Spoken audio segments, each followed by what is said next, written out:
First story. Son cut ties and abandoned OP, hiring a lawyer to not contact him after she grounded him, took all his electronics, canceled his birthday, and presented his car to his half-sister as a punishment for a prank, now regretting it. I F48 have a son, Jack M19, and a daughter, Alyssa F18, and I am married to Tom M50. Tom is Alyssa's father, but Jack's father is my ex-husband Dan M48. Dan and I had a pretty ugly custody fight, and he lives in New York while we live in Texas. Over the years, Dan has unsuccessfully tried to get Jack to move in with him. It wasn't easy to fight him off since he is a very successful lawyer. Jack is a pretty popular kid in school. His friends on the wrestling team came up with a prank for him to ask a heavily autistic girl who had a crush on him to the prom as a joke, and for him to show up wearing a gorilla suit. Jack originally said no, but the wrestling team actually raised a fund that got to be somewhat north of $800 for him to do it, and they paid for the gorilla suit. Jack agreed. If it matters, this is very out of character for him. After the prom, I was looking around on Instagram and saw pictures of him in the gorilla suit, and I was surprised that he didn't take his girlfriend Jess. After reading the comments, I learned what happened. To say I was furious doesn't even do it justice. I woke Jack up as soon as I saw it and screamed at him until my lungs gave out. Then, when Tom heard what was going on, he joined in. Tom and Jack have never gotten along. I can't prove it, but I suspect Jack's father Dan has a hand in that. Jack told Tom, "F off, I'm talking to my mother." So, we took away all of Jack's electronics, his phone, and we had paid for a car for his graduation present. Because of his prank and disrespect toward Tom, we instead gave it to Alyssa. We also forced him to give us the $800+, and we gave it to his date and made him write a letter of apology. He was also grounded for a month, and we canceled his 18th birthday party. When Jack's birthday came, there was a knock at the door. It was Dan, and he had suitcases. Tom said, "What is this? The custody agreement says you don't get him on this birthday." Dan just looked past Tom and said, "Hey kid, I'm here for the jailbreak." He then pointed at a Mustang and said, "I hope you like Fords. You can practice driving your new car on a road trip back to New York. Let's take a detour to NOLA." The two of them were laughing, high-fiving, and backslapping, and they just ignored us as we tried to intervene. The only time Dan acknowledged me was to look me in the eye and say, as cold as ice, "Checkmate," and for Jack to yell as they were driving off, "F off, Tom." Since then, Jack has had totally no contact with me. He talks a little bit to Alyssa, and from what he does tell her, he's doing well, and Dan is giving him the royal treatment, bringing him to steak houses and Yankees games, and just giving him outright cash. It has been almost a year, and I'm going crazy thinking I've lost my son. So Ada. Edit. I see there is a little confusion here about whether Alyssa is my biological daughter or stepdaughter. She is my stepdaughter. We really have a mother-daughter relationship, to the point where it doesn't even occur to me to call her my step. At the risk of understatement, Jack never warmed to Tom the same way. More info in the comments. The thought process behind the punishment. He never really got into that much trouble, and he is largely a good kid. He'd sometimes get into fights, but that all cleared up a few years ago. We'd usually just ground him and make him do extra chores, and that was enough. But it didn't come up a whole lot. Recently, it was maybe grounding him for a weekend here or there for badly blowing curfew, be home at 11, and he rolls in at 12:45. I can't say I had a fully formed plan on what the discipline would be for the prank alone, since it all kind of happened at once. But to me at least, the big thing was the prank, and telling Tom to F off definitely mattered, but was small potatoes compared to that. But less so to Tom for obvious reasons. On Dan OP's ex-husband and his motivation. There is some truth here. I wasn't very kind to Dan when the marriage broke down, and could have been more equitable with custody matters in the divorce, which created a lot of bad blood from Dan's side. As much as I'd like to agree that I just have to wait for Dan to get sick of throwing money at Jack, I can't deny that Dan actually does pretty well by Jack, and also that he likely isn't going to be running short on money anytime soon. I spent every day with Dan for so many years and know that man very well. He is an extremely calculating man. His exact thought process was that he saw the perfect opportunity to take his son back after years of feeling slighted through the divorce process, and then hit with everything he had. It worked. Dan always plays the long game, just like I'm sure he's going to play the long game to keep things the way they are. More on Dan. As much as I'd like to demonize Dan, and there are a lot of things I can really say about him, he does truly love Jack, and has really wanted custody for a long time. If it were simple gamesmanship, I don't think he would have been so brutal about it. He truly feels I stole his son. On the extent of the punishment and Jack's relationship with Tom the stepfather. The story with Tom was that my son just never respected him as any kind of authority figure. Even as a young child, if Tom would tell him to do something, he'd tell Tom that he was just a rude guest in his house. I can't prove it, but I have to think Dan had a hand in it. How else would Jack know that it was my money from the divorce that bought the house, and that Tom was broke? Also funny is your mention of my son calling Dan with his side of the story. I have no idea how he did that. I had his phone locked away for 2 weeks when that happened. I suspect that his girlfriend Jess somehow had a hand in it, even though he was barred from seeing Jess. Part of the reason I think that is that this arrangement works out so well for her. She is going to NYU for college, and somehow Dan pulled some stunt to get Jack into Temple in Philadelphia. So they take turns spending weekends with each other in either NY or Philadelphia. Dan's Instagram post from last week was of the three of them having dinner together at Peter Luger's. On money troubles and child support issues. I just feel so stupid. I know Dan. He has been waiting years for an opportunity like this, and I handed him the perfect storm. I am not proud of it, but I did not treat Dan very well towards the end of the marriage. To be clear, I never cheated on him though. But he has hated me since then. Also, since he doesn't live with me anymore, child support is terminated. We divorced in New York, where child support goes to 21. I don't know how I'm going to make next month's mortgage. Dan is a very high earner, so it was a big check. He can actually go after me now for child support, and my lawyer tells me he has already filed the paperwork for that. More on child support. Tom is on disability. I knew I'd have a problem in 3 years when Jack aged out of child support, but I was hoping Tom would be back to work by then. Unfortunately, I am very familiar with the way child support works. You have a number for household income, which gets negotiated after it gets to a certain point, because the law says you stop counting dollar for dollar above a threshold. Then, after that total is reached, you split by relative income. I do pretty well, but not like Dan. I used to do better before COVID. At the time of the divorce, I had a very high household income split. It was good for me back then since he had to pay me. Now, I have to pay Dan my portion of that very high number. So, I get the double whammy of losing the checks I was getting. And now I have to write big checks his way. Tom and Jack's difficult relationship. I tried to introduce Tom slowly, and things started out okay. They were never warm, but they were peaceful. Things started getting rougher when Tom moved in. He had an accident at work and got behind on bills. It was a little sooner than we would have liked, but Jack had known him for a year at that point. It started with little things like Tom telling Jack to clean his room, put away his plates, or mow the lawn. Jack just wouldn't do it. I'd noticed that every time Dan flew down to spend a weekend with Jack, it got a bit worse. I remember a few years ago overhearing Jack on the phone call Tom my pet loser. A phrase I know Dan has used about others before.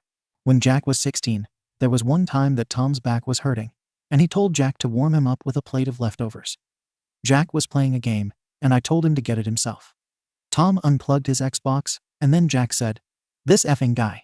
He stays here for free, eats free food, and now even has a butler. This isn't a effing hotel, Tom. You can't afford one." Then another time, when Tom told him to mow the lawn, Jack said, "Don't tell me to mow the lawn at my own house. You mow the lawn and make me a sandwich when you're done." Jack isn't like this with anyone else.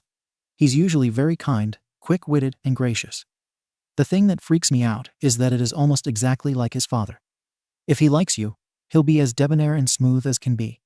But if he doesn't, he really doesn't. And he truly hates Tom. More on their relationship. The end of the marriage wasn't pretty.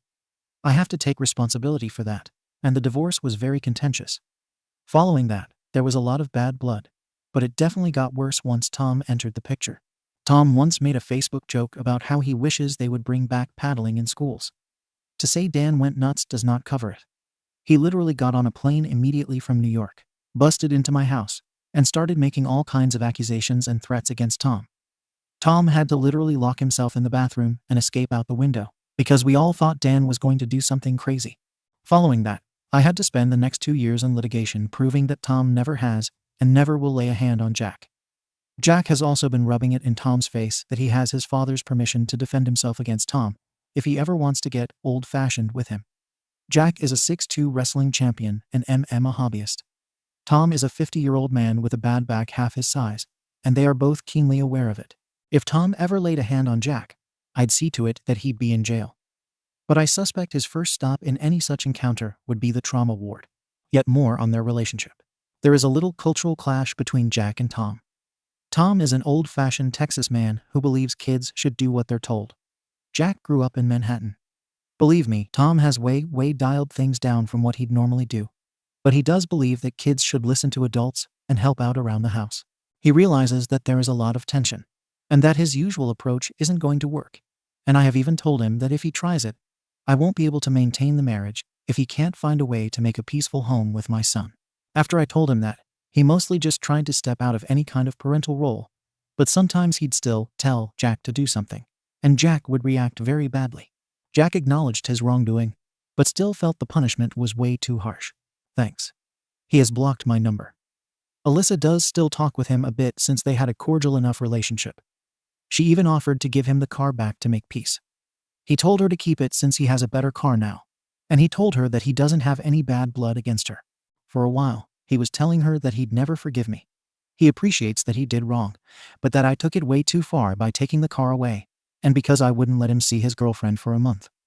The last time Alyssa brought it up, there was some movement on that. He said maybe sometime in the distant future, but not for years. So Alyssa is acting as a bit of a back channel. However, she's still so young, and I don't like asking her to be in the middle of it, which must be hard because it really hurts her how she sees Jack as a big brother, and how bad Jack's relationship is with her father. OP on apologies, and potentially fixing this. I don't know if I agree with all of this, but for what it is worth, I have tried offering apologies. He has blocked my phone, but I sent him emails in which I apologize for giving his car to Alyssa, for screaming at him, for trying to force a relationship with Tom on him, and for taking the money. He has never responded. You do have a good suggestion, though, for apologizing to Dan. Dan hates me. To take some accountability, the reason for the divorce is that I didn't treat Dan very well during the marriage. He resented the custody schedule. He thought the child support was far beyond what was needed to support Jack, and he made no bones about the fact that he considered me to have stolen his money and his son. But with all that said, the worst he can do is hang up on me. Update. I was denied an official update, but a few of you cared enough about all of this to ask me for updates periodically, so here it is. On the advice of some of the posters, I reached out to Dan to see if he'd be willing to consider brokering peace between me and Jack. About a week later, I got a response telling me to meet him and Jack at a cafe in Manhattan. He arranged a 6 a.m. flight and put me in a dodgy hotel in probably the most dangerous neighborhood in NYC. I arrived and saw Dan, Jack's girlfriend, Jess, and his friend from a past firm, Jonathan. I noticed Jess had an engagement ring on her finger. Jonathan said Jack has a claim against me for stealing the $840, and until that is resolved, I am not to contact him, but to only contact Jonathan.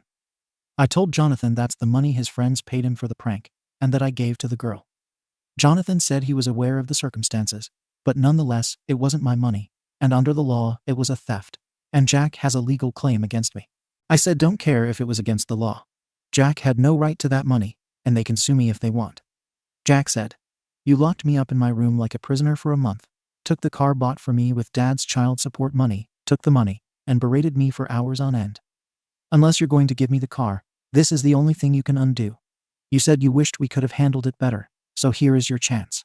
Or was that just bullshit lip service?" I told him I was sorry, but I couldn't do it. Jonathan then gave me a cease and desist letter telling me not to contact Jack, and to address all communication to Jonathan. Then Jack and Jess left, and I asked Dan if he could talk for a minute. I asked him if he brought me there to humiliate me, and he said, actually no, he didn't. He brought me so I could humiliate myself. He'd actually worked very hard to get Jack to the point where he'd be open to talking to me again if I were willing to back down just a little. But since he knew that if I had to choose between my indignation and that of my own son, I'd choose my indignation every time, just like I did in our marriage. I asked him why he'd put us all through that. He said it was because a part of him wondered if I'd ever learn to pick love over anger. He bet his future that I wouldn't when he divorced me. So he had to see for himself how it actually turned out after all these years. I asked him if Jack was just a pawn in his game. He said no. If I actually had picked Jack, he'd be with me now, and there would have been nothing anyone could have done to stop it. But instead, my indignation over a stranger was more important to me than learning to move on with my own son. I asked him, what about the girl? He then said, I hope she'll be a wonderful daughter to you since you lost a son for her. I told her I didn't know the girl. So then he said, it sounds like a bad trade, and left. Also, I'm apparently not invited to Jack's wedding. At this point, I posted, thanks for posting the update. I'm a little confused as to why you weren't willing to pay the money. These are some quotes from comments you made earlier. If you lose your only child, nothing else really matters. I didn't understand that before. Hopefully, you never do. On whether you would be willing to divorce Tom to get Jack back. If I had to, yes. Truthfully, that's kind of been falling apart anyway. And the only reason I haven't divorced him is because I don't want to lose Alyssa. I should never have touched the car. I should have just grounded him, insisted on the apology, and maybe also made him hand over the money. Losing a relationship with a child is a hell of a thing. It is like death. I hate what he did, but there is nothing worth losing a child over. I lost my son for that girl, who I don't even know. The exact words were high road, low road. I don't care. Whatever wins. The irony is that now I'm sitting where he was, except worse. I'd do anything to get him back. So after all that, you weren't willing to give Jack his $800 back. Where is the disconnect here? If you are really willing to do whatever it takes, then why weren't you willing to do this? And her response. I was so angry. I am still so angry. He was sitting there, smug as can be, with his little girlfriend, my ex, and my ex's best friend there as his lawyer. In that moment, I just couldn't. The whole thing was to humiliate me. They stuck me in a crack den of a hotel and made me trek all over New York. Then they all showed up laughing and backslapping, and the lawyer told me I couldn't talk to my own son unless I paid him $800. I just don't even know what to do anymore.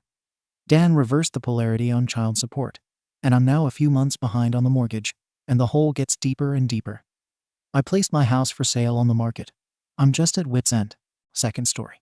My stepkids called me names and belittled me after their biological mom came back, who abandoned them, and my husband did nothing, so I filed for divorce and walked off. Now they came back, begging to reconcile as their mother abandoned them again. I've been married to my 34-year-old husband for 6 years, and he has twins, a boy and a girl, and they're 16 now. When we started dating or got married, we went to family therapy, and I made it clear that I was not trying to be their mother or replace their mother.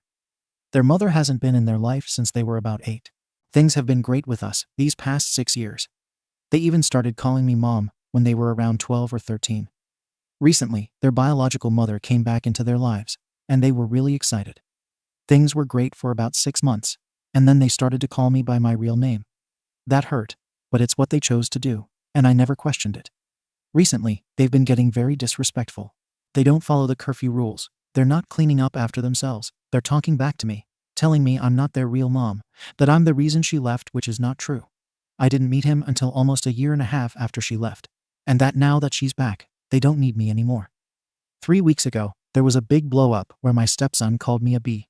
I took his phone and told him to go to his room until his dad came back, but instead he ran out and went to his mom's.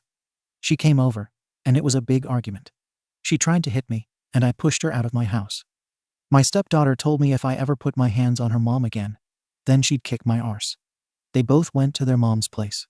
After that, I haven't been very active. I usually take them to sports and activities. I don't wake them up for school, so they've been late a few times. I tell them to have their mom wake them up and take them. We were supposed to go to Disney World for their spring break this week, but I canceled everything. I told them and my husband, and I guess they thought I was bluffing. We were supposed to leave Thursday night, and when I didn't start the usual vacation roundup, they were shocked. They started saying I was jealous that their mom came back into their lives, that I'm a horrible person, that I'm selfish, that there was some name calling, and that my husband was silent. I asked him if he was going to step in, and he said I was wrong for canceling. I left and went to stay in a hotel. He has been blowing my phone up, asking me to come back, and yesterday he told me that their mother disappeared again, and they've been calling me crying and apologizing. I don't want to do this anymore. I don't feel like I'm part of their family, and they can't just cry and come back now that she disappeared. I told my husband that I want a divorce, and I'll be back over this week to get my things, but we have nothing to talk about. Yes, I know their mother was manipulating them.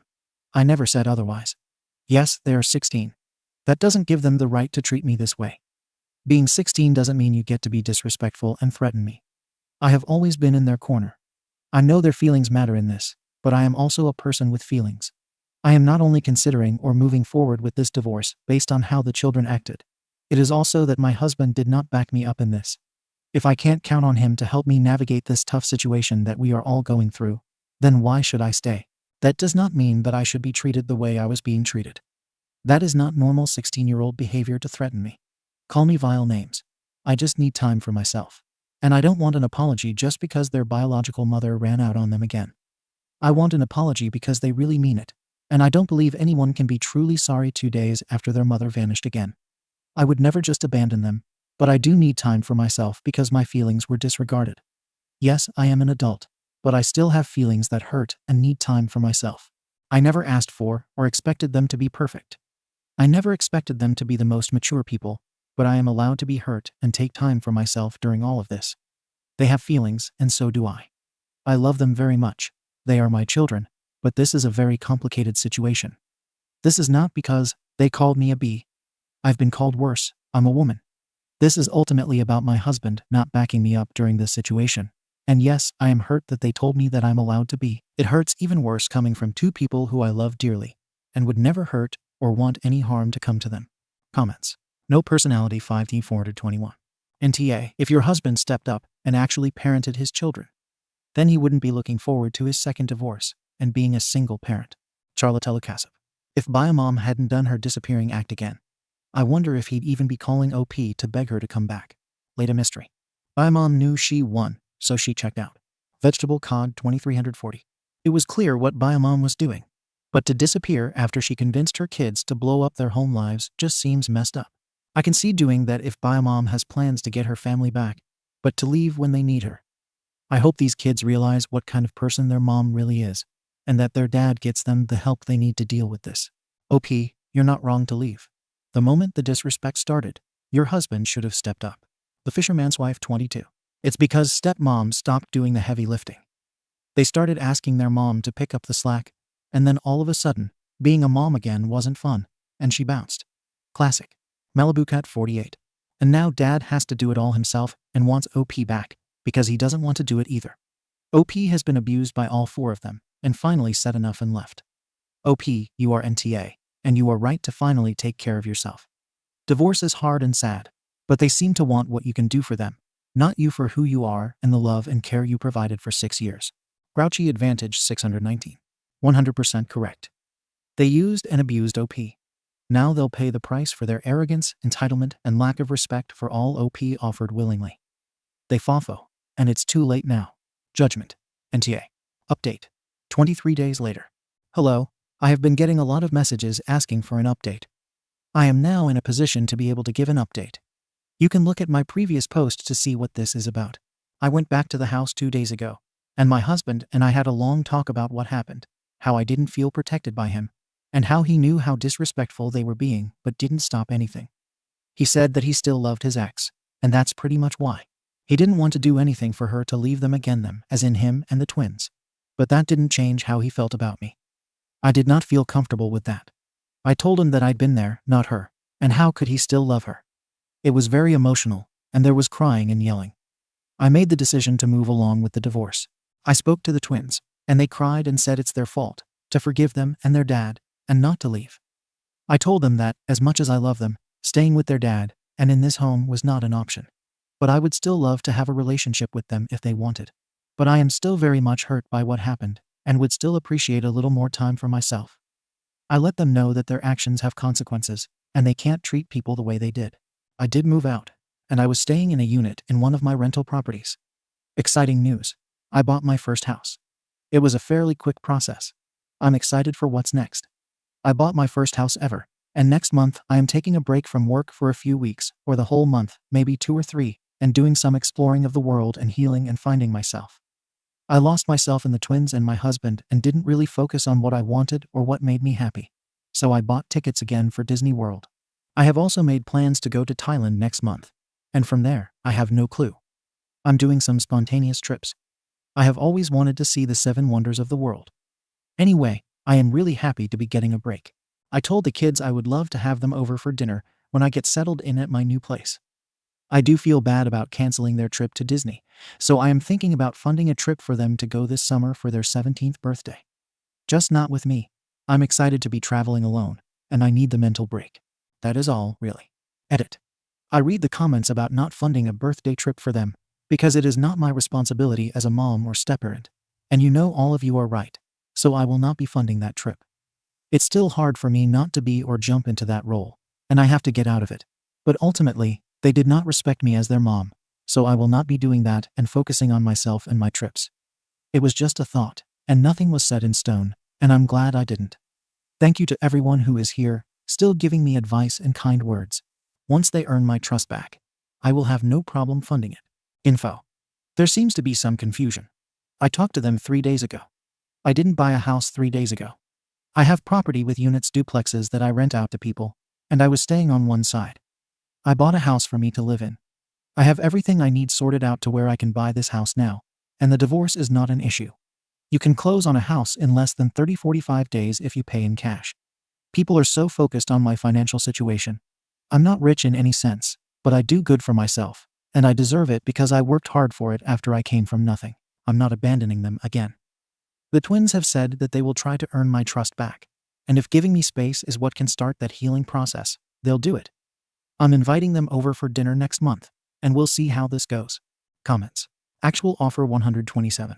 Let your husband and their mother know that he still loves to fund the trip for them. Please don't be a doormat. You can be there peripherally for the twins, but ultimately, they're not your responsibility, and that would be overstepping. I still can't get over him saying he still loves the woman who abandoned his kids and him. I wouldn't be surprised if he was having an affair while she was back. PT Zach.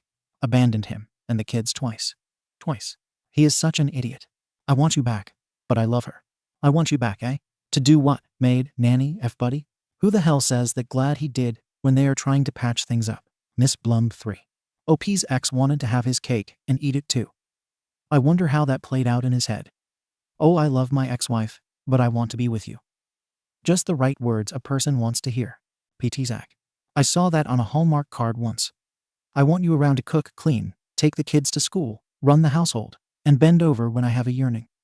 But my dearest Valentine, I love her, not you. It was the last bunch of cards left at the store at midnight on February 13th.